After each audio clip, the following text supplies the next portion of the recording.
Hi guys, welcome back to my channel and I'm Nandini. ತುಂಬ ದಿವಸ ಆಗಿತ್ತು ದೇವಸ್ಥಾನಕ್ಕೆ ಹೋಗಬೇಕು ಅಂತ ಅಂದ್ಕೊಂಡು.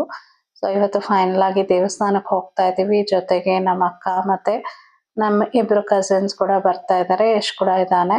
ಸೊ ಇವಾಗ ಹೊರಡ್ತಾ ಇದ್ದೀವಿ. ಇಲ್ಲಿ ಆಂಜನೇಯ ದೇವಸ್ಥಾನ ಇದೆ. ಸೊ ಈ ದೇವಸ್ಥಾನಕ್ಕೆ ಬಂದರೆ ಒಂಥರ ಸಮಾಧಾನ, ನೆಮ್ಮದಿ ಅನಿಸುತ್ತೆ. ಸೊ ಇದು ಹೈವೇಯಲ್ಲಿ ಹೋಗಬೇಕಾದ್ರೆ ನಿಮಗೆ ಕೂಡ ಕಾಣಿಸಿರ್ಬೋದು. ಅದು ಎಕ್ಸಾಕ್ಟ್ಲಿ ಎಲ್ಲಿ ಬರುತ್ತೆ ಅನ್ನೋದು ನನಗೆ ಹೇಳೋಕ್ಕೆ ಗೊತ್ತಿಲ್ಲ ಪ್ಲೇಸ್ ಹೆಸರು. ಸೊ ನಮ್ಮ ಯಜಮಾನ್ರೆ ಯೂಶ್ವಲಿ ಕರ್ಕೊಂಡು ಹೋಗೋದ್ರಿಂದ ಅದ್ರ ಬಗ್ಗೆ ನನಗೆ ಅಷ್ಟು ಏನು ಹೇಳ್ತಾರೆ ನಾಲೆಜ್ ಇಲ್ಲ. ಹಂಗಾಗಿ ನಾನು ಅದನ್ನು ತಿಳ್ಕೊಳ್ಳೋಕ್ಕೆ ಪ್ರಯತ್ನ ಕೂಡ ಮಾಡಿಲ್ಲ. ಸೊ ಇವಾಗ ಇಲ್ಲಿ ಕಾರ್ ಪಾರ್ಕ್ ಮಾಡಿಬಿಟ್ಟು ಎಲ್ಲರೂ ಹೊರಡ್ತಾ ಇದ್ದೀವಿ. ಇಲ್ಲಿ ಹೂವನ್ನ ತಗೊಳ್ಳೋಣ, ಅಲ್ಲಿ ದೇವ್ರ ಪೂಜೆಗೆ ಅಂದ್ಬಿಟ್ಟು ತಗೋತಾ ಇದ್ದೀವಿ. ಸೊ ಅಲ್ಲಿ ಪೂಜೆ ಮಾಡ್ಸೋಣ ಮತ್ತು ಅರ್ಚನೆ ಟಿಕೆಟ್ ಎಲ್ಲ ತೊಗೊಂಡು ಪೂಜೆ ಮಾಡ್ಸೋಣ ಅಂದ್ಬಿಟ್ಟು ಹೂವು ಹಣ್ಣು ಕಾಯಿ ಎಲ್ಲ ತೊಗೊಳ್ತಾ ಇದ್ದೀವಿ. ಇದು ದೇವಸ್ಥಾನದ ಎಂಟ್ರೆನ್ಸು. ಸೊ ಇವಾಗ ಒಳಗಡೆ ಹೋಗ್ಬಿಟ್ಟು ಪೂಜೆ ಮಾಡಿಸ್ಕೊಂಡು ಮತ್ತು ಹಾಗೆ ಅಲ್ಲಿ ಪ್ರಸಾದ ಕೊಡ್ತಾರೆ. ಪ್ರಸಾದ ಅಂದರೆ ಸ್ವಲ್ಪ ಸ್ವಲ್ಪ ಕೊಡ್ತಾರೆ ನೋಡಿ, ಈ ಕಡೆ ಎಲ್ಲ ಕೊಡ್ತಾ ಇದ್ದಾರೆ. ಸೊ ಎಲ್ಲರೂ ಪೊಂಗಲ್ಲು ಆ ಥರ ಮಾಡಿರ್ತಾರೆ. ಸೊ ಅದನ್ನೆಲ್ಲ ತಿನ್ಕೊಂಡು ಮನೆಗೆ ಬರೋಣ ಅಂದ್ಬಿಟ್ಟು ಸೊ ಇವಾಗ ಹೊರಡ್ತಾ ಇದ್ದೀವಿ. ಎಂಟ್ರೆನ್ಸ್ ಇದು. ನಮಗೆ ಮನಸ್ಸು ಸರಿ ಇಲ್ಲ ಅಥವಾ ಏನೋ ಒಂದು ಬೇಜಾರು ಅಥವಾ ಏನೋ ಒಂದು ನೆಗೆಟಿವ್ ಫೀಲ್ ಆಗ್ತಾ ಇದೆ ಅಂದಾಗೆಲ್ಲ ದೇವಸ್ಥಾನಕ್ಕೆ ಹೋದರೆ ಒಂದು ಒಳ್ಳೆ ಪಾಸಿಟಿವ್ ವೈಬ್ಸ್ ಬರುತ್ತೆ. ಸೊ ಹಾಗಾಗಿ ಹೋಗೋಣ ಅಂತ ಅಂದ್ಕೊಂಡು ನಾವೆಲ್ಲ ಹೊರಟಿದ್ದು. ಸೊ ಇಲ್ಲಿ ಬಂದು ಸ್ವಲ್ಪ ಹೊತ್ತು ಕೂತ್ಕೊಂಡ್ರೆ ಒಂಥರ ಸಮಾಧಾನ ಆಗುತ್ತೆ. ಇಲ್ಲಿ ಆಂಜನೇಯ ಸ್ವಾಮಿ ಅಲ್ಲದೆ ಬೇರೆ ಬೇರೆ ದೇವರು ಕೂಡ ಇದ್ದಾರೆ. ಸೊ ಆಂಜನೇಯ ಇಲ್ಲಿ ಮೇನ್ ದೇವರು, ಇದಾದಮೇಲೆ ಇಲ್ಲಿ ಸಂತೋಷಿ ಮಾತಾ ಇದ್ದಾರೆ. ಸೊ ಅಲ್ಲಿ ಕೂಡ ಹೋಗಿ ನಾವು ಸ್ವಲ್ಪ ಹೊತ್ತು ಪೂಜೆ ಮಾಡಿ ಅಲ್ಲಿ ಅಷ್ಟೋತ್ರ ಎಲ್ಲ ಬರ್ತಿರ್ತಾರೆ. ಅದನ್ನೆಲ್ಲ ನಿಮ್ಗೆ ಇಷ್ಟ ಇದ್ರೆ ಕೂಡ ಓದ್ಕೊಂಡು ಅಲ್ಲಿ ಸ್ವಲ್ಪ ಹೊತ್ತು ಕುತ್ಕೋಬೋದು.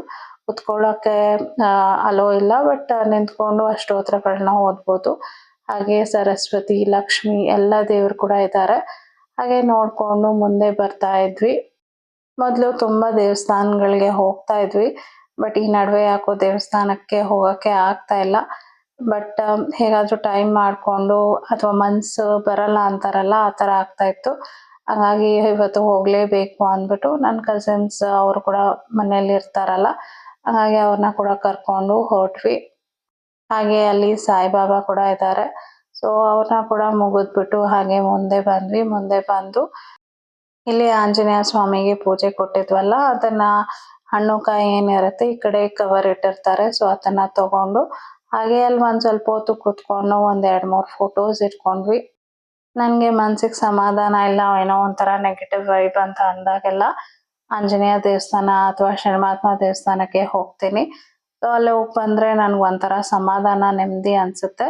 ಹಂಗಾಗಿ ಇಲ್ಲಿ ಬಂದಿದ್ದು. ಇಲ್ಲಿ ಬಂದು ಒಂದು ಸ್ವಲ್ಪ ಹೊತ್ತು ಕೂತ್ಕೊಂಡು ಎಲ್ಲರೊಟ್ಟಿಗೆ ಮಾತಾಡಿಕೊಂಡು ಅಂತಾಕ್ಷರಿ ಎಲ್ಲ ಹಾಡಿಕೊಂಡು ಕಂಪ್ಲೀಟಾಗಿ ಎಂಜಾಯ್ ಮಾಡಿದ್ವಿ. ಒಂಥರ ನೆಮ್ಮದಿ, ಸಮಾಧಾನ ಮತ್ತು ರಿಲ್ಯಾಕ್ಸ್ಡ್ ಆಗಿ ಫೀಲ್ ಆದೆ. ಇಲ್ಲಿ ಬಂದರೆ ಶನಿಮಹಾತ್ಮ ದೇವರಿದ್ದಾರೆ, ಅಲ್ಲಿ ಕೂಡ ಕೈ ಮುಗ್ದಿದ್ದಾದ್ಮೇಲೆ ನವಗ್ರಹ ಸುತ್ತಬಿಟ್ಟು ಆಮೇಲೆ ಹೊರಗಡೆ ಪ್ರಸಾದ ಕೊಡ್ತಾರೆ ಅಂತ ಹೇಳಿದ್ನಲ್ಲ, ಅಲ್ಲಿ ಹೋಗಿ ಪ್ರಸಾದ ತಗೊಂಡ್ವಿ. ಅದಕ್ಕೆ ಮುಂಚೆ ಈ ಕಡೆ ಶ್ರೀರಾಮಚಂದ್ರ ಎಲ್ಲ ಇದ್ದಾರೆ. ಶ್ರೀರಾಮಚಂದ್ರ, ಸೀತಾಮಾತೆ, ಲಕ್ಷ್ಮಣ ಎಲ್ಲ ಇದ್ದಾರೆ.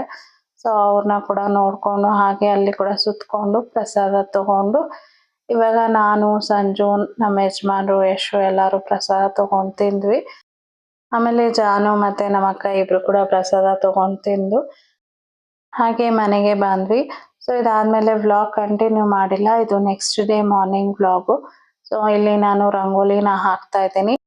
ಸೊ ಈ ವ್ಲಾಗಲ್ಲಿ ನಾನು ಏನು ಮಾಡ್ತೀನಿ ಬೆಳಗ್ಗೆ ಎದ್ದರೆ ಅನ್ನೋದನ್ನು ನಾನು ನಿಮ್ಮ ಜೊತೆ ಶೇರ್ ಮಾಡಿದ್ದೀನಿ. ಸೊ ಇವಾಗ ಮೊದಲಿಗೆ ನಾನು ಮಾಡುವಂಥ ಕೆಲಸ ಏನಂತಂದರೆ ಹೊರಗಡೆ ಎಲ್ಲ ಗುಡಿಸ್ಬಿಟ್ಟು ಕ್ಲೀನ್ ಮಾಡಿ ಆಮೇಲೆ ರಂಗೋಲಿನ ಹಾಕ್ತೀನಿ. ಇದು ಒಂದು ಸಿಂಪಲ್ ಆದ ರಂಗೋಲಿ.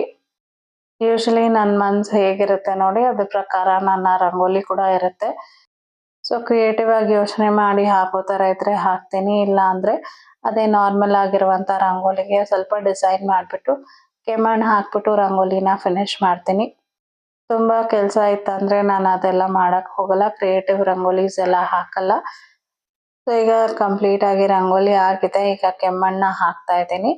ಸೊ ಕೆಮ್ಮಣ್ಣು ಹಾಕಿದ್ರೇ ರಂಗೋಲಿಗೆ ಒಂಥರ ಲುಕ್ ಅಂತ ಹೇಳ್ಬೋದು. ಸೊ ಕೆಮ್ಮಣ್ಣು ಇಲ್ಲದೆ ನಾನು ಯಾವತ್ತೂ ರಂಗೋಲಿನ ಹಾಕಿದ್ದಿಲ್ಲ. ಬಟ್ ಸಮ್ಟೈಮ್ಸ್ ತುಂಬ ಸೋಂಬೇರಿತನ ಅಂತ ಅನಿಸಿದ್ರೆ ಹಾಗೆ ಬಿಟ್ಬಿಡ್ತೀನಿ. ಬಟ್ ಮನೆ ಮುಂದೆ ರಂಗೋಲಿ ಇದ್ದರೆ ನೋಡೋಕ್ಕೆ ತುಂಬ ಚಂದ ಅಂತ ಅನಿಸುತ್ತೆ. ಇನ್ನು ಮುಂದೆ ಪ್ರತಿಯೊಂದು ವಿಡಿಯೋಲು ರಂಗೋಲಿನ ಇನ್ವಾಲ್ವ್ ಮಾಡಬೇಕು ಅಂತ ಅನ್ಕೊಂಡಿದ್ದೀನಿ. ಐ ಹೋಪ್ ಮಾಡ್ತೀನಿ ಅಂತ. ಸೊ ಇವಾಗ ಬೆಳಗ್ಗೆ ಎದ್ದು ನಾನು ಮಾರ್ನಿಂಗ್ ಡ್ರಿಂಕ್ನ ತಗೊಂಡೆ. ಇದಾದ್ಮೇಲೆ ಒಂದು ABC ಜ್ಯೂಸ್, ಸೊ ಹಾಲು ಹಾಕ್ಕೊಂಡು ABC ಜ್ಯೂಸ್ ತಗೊತಾ ಇದ್ದೀನಿ. ಆಮೇಲೆ ನನ್ನ ಮಧ್ಯಾಹ್ನದ ಡಯಟ್ ಸ್ಟಾರ್ಟ್ ಆಗುತ್ತೆ. ಮಧ್ಯಾಹ್ನಕ್ಕೆ ನಾನಿಲ್ಲಿ ಮಶ್ರೂಮ್ ಪೆಪ್ಪರ್ ಡ್ರೈ ಹಾಗೆ ಮೊಟ್ಟೆನ ಕೂಡ ಬಾಯ್ಲ್ ಮಾಡಿದ್ದೀನಿ. ಈ ಕಡೆ ನಾನು ಪನ್ನೀರ್ ಬುರ್ಜಿನ ಮಾಡಿದ್ದೀನಿ. ಅದಾದ್ಮೇಲೆ ಮೊಳಕೆ ಕಾಳು ಅಂತಾರೆ, ಅದನ್ನ ಕೂಡ ಗ್ರೇವಿ ರೀತಿ ಮಾಡಿದ್ದೀನಿ. ಸೊ ಇದು ಗ್ರೇವಿ ರೀತಿ ರೈಸ್ಗೆ ಕೂಡ ನಾವು ತಿನ್ಬೋದು. ಹಂಗಾಗಿ ಸ್ವಲ್ಪ ನೀರು ಜಾಸ್ತಿ ಹಾಕಿ ಮಾಡಿದ್ದೀನಿ. ಇದಾದ್ಮೇಲೆ ಚಪಾತಿ ಕೂಡ ಮಾಡಿದೆ.